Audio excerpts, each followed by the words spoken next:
मैं आज आप सब के साथ भारतीय सेना के एयर डिफेंस मेजर्स जो कि हमने इंडियन एयरफोर्स के साथ मिलजुल कर तालमेल में लिए, उसके बारे में कुछ बातचीत करूंगा। इस विषय में मैंने कल भी कुछ टिप्पणी करी थी, लेकिन आज मैं इस युद्ध के अहम एस्पेक्ट के बारे में आपको थोड़ा और पर्सपेक्टिव देना चाहता हूं। हमें एयर डिफेंस ऑपरेशन सिंदूर के एयर डिफेंस की कार्रवाई को एक कॉन्टेक्स्ट में समझने की आवश्यकता है। मैंने आपको कल बताया था कि पिछले कुछ सालों में आतंक की गतिविधियों का कैरेक्टर जो है उसमें कुछ बदलाव आ रहा था। अब हमारी मिलिट्री के साथ साथ मासूम सिविलियंस जो कि अपना बचाव करने में विफल थे, उन पर भी हमले हो रहे थे।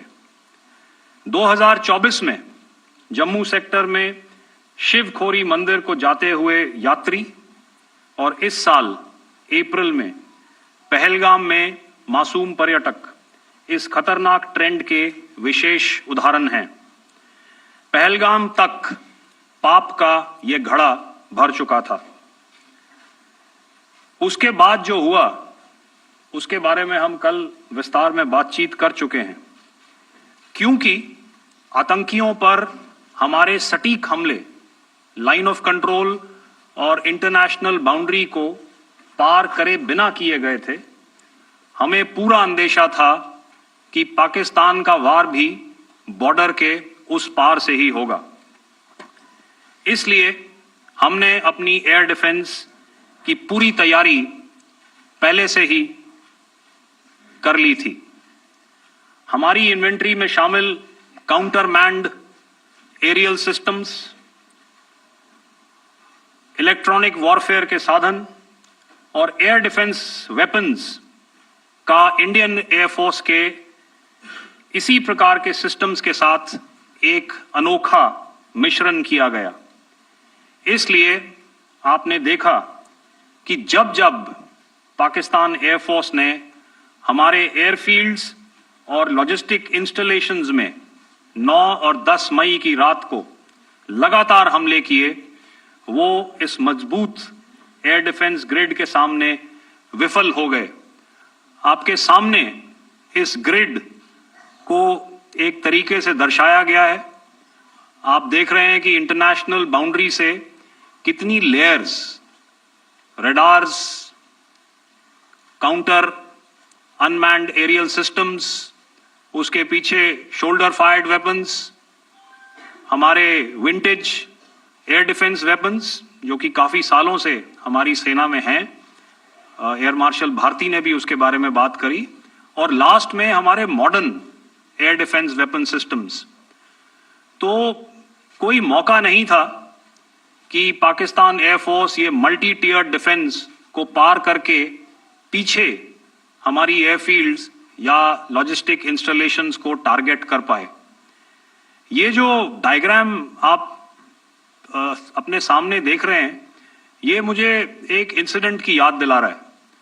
और मैं आपको इस उदाहरण के जरिए से एक ये एस्पेक्ट हाईलाइट करना चाहता हूं। जब मैं स्कूल में था तो तकरीबन मेरे ख्याल से ये 70 का दशक था, और उस समय इंग्लैंड और ऑस्ट्रेलिया के बीच में, आज शायद क्रिकेट की बात भी करनी चाहिए क्योंकि मैं देख रहा था कि विराट कोहली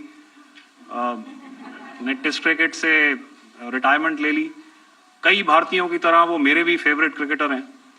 तो 70 के दशक में ऑस्ट्रेलिया और इंग्लैंड की फेमस एशेज सीरीज चल रही थी, और उस समय ऑस्ट्रेलिया के दो बहुत तेज गेंदबाज जो कि क्रिकेट हिस्ट्री में बड़ा उनका नाम है, जेफ थॉमसन और डेनिस लिली, उन्होंने अंग्रेजी बैट्समैन और उनकी बैटिंग लाइनअप को तहस नहस कर दिया था।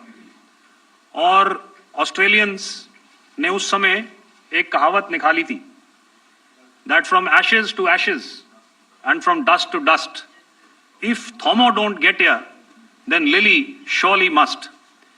और अगर आप इस लेयर को देखें तो आप समझ जाएंगे कि मैं आपको क्या बताने की कोशिश कर रहा हूं। तो अगर आप सारे सिस्टम्स को पार कर भी गए तो आपको फिर भी एयरफील्ड या लॉजिस्टिक इंस्टॉलेशन या जो भी चीज को आप टारगेट कर रहे हैं उसमें पहुंचने से पहले कोई ना कोई इस लेयर्ड ग्रिड का सिस्टम जरूर गिरा देगा। जो दुर्दशा कल आपने पाकिस्तान एयरफील्ड्स की देखी और शायद आज भी एयर मार्शल भारती की प्रेजेंटेशन में, हमारी एयरफील्ड्स हर प्रकार से ऑपरेशनल हैं। यही नहीं, पाकिस्तान के ड्रोन्स और वेपनाइज्ड यूएवीज से की गई हमलावर कोशिशें भी इस ग्रिड के कारण नाकाम हुई और जो बचे कुचे ड्रोन्स थे उन्हें हमारे शोल्डर फायर्ड हथियारों से मार गिराया गया। मैं यहां पर अपनी बॉर्डर सिक्योरिटी फोर्स की भी सराहना करना चाहता हूं। उनके डायरेक्टर जनरल साहब से लेकर बॉर्डर पर तैनात बीओपी पर पहरा देने वाले आखिरी जवान भी हमारे इस अभियान में बढ़ चढ़कर शामिल हुए और बहुत बहादुरी से उन्होंने हमारा साथ दिया। उनके काउंटर अनार्म्ड सिस्टम्स भी हमारे इस मल्टी टियर्ड एयर डिफेंस ग्रिड का हिस्सा थे, जिसके कारण पाकिस्तान की नापाक हरकतों का विनाश किया गया। आपने सुना ही होगा, जब हौसले बुलंद हों तो मंजिलें भी कदम चूमती हैं। In the end, I would like to highlight again that in every single domain that Operation Sindoor has been prosecuted, there has been absolute synergy between the three services. Not only have we, in this endeavor, been fully supported by our government, departments, and agencies, I cannot here not mention our 140 crore countrymen that have stood behind us with their prayers and goodwill, urging and inspiring us to achieve our mission and objectives. For that, we salute you. You are indeed the best. Jai Hind.